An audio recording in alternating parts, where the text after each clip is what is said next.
জনাব ডক্টর খন্দকার মোশাররফ হোসেনের নাম প্রস্তাব করছি। নতুন সংসদ যাত্রা শুরু করার সময় সংসদের সাবেক স্পিকার কিংবা ডেপুটি স্পিকার উপস্থিত থাকার কথা ছিল, কিন্তু পতিত পরাজিত বিতাড়িত ফ্যাসিস্ট সরকারের জনবিরোধী এবং গণবিরোধী কর্মকাণ্ডের ফলে যে জনরোষ তৈরি হয়েছে বা জনরোষ তৈরি হয়েছিল, তাতে এই মহান সংসদের সাবেক স্পিকার বা ডেপুটি স্পিকারকে খুঁজে পাওয়া যায়নি। তাদের কেউ কারাগারে, কেউ নিখোঁজ কিংবা কেউ পলাতক। দীর্ঘ ১.৫ দশকের ফ্যাসিবাদী এবং তাবেদারি শাসন শোষণের পর জনগণের ভোটে নির্বাচিত প্রতিনিধিদের নিয়ে আজ আমাদের এক বিশেষ পরিস্থিতিতে জাতীয় সংসদের কার্যক্রম শুরু হতে যাচ্ছে।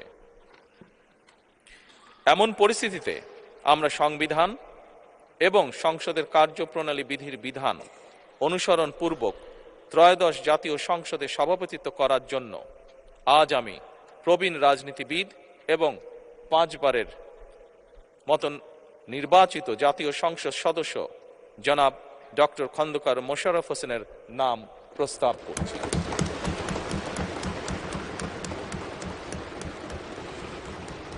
সম্মানিত সংসদ সদস্যবৃন্দ, আমাদের সংসদীয় রীতিনীতির ইতিহাসে এই ধরনের পরিপ্রেক্ষিত নজিরবিহীন নয়। 1973 সালে তৎকালীন প্রধানমন্ত্রী মরহুম শেখ মুজিবুর রহমান ওই সংসদের সদস্য মাওলানা আব্দুর রশিদ তর্কবাদীশের নাম প্রস্তাব করেছিলেন এবং তার সভাপতিত্বে বাংলাদেশের প্রথম সংসদের প্রথম অধিবেশন শুরু হয়েছিল। আমি জাতীয় সংসদের সকল সম্মানিত সদস্যকে স্বাগত এবং ধন্যবাদ জানাই। আল্লাহ হাফেজ। বাংলাদেশ জিন্দাবাদ। আজকে এই অধিবেশনের সভাপতিত্ব করার জন্য আমাদের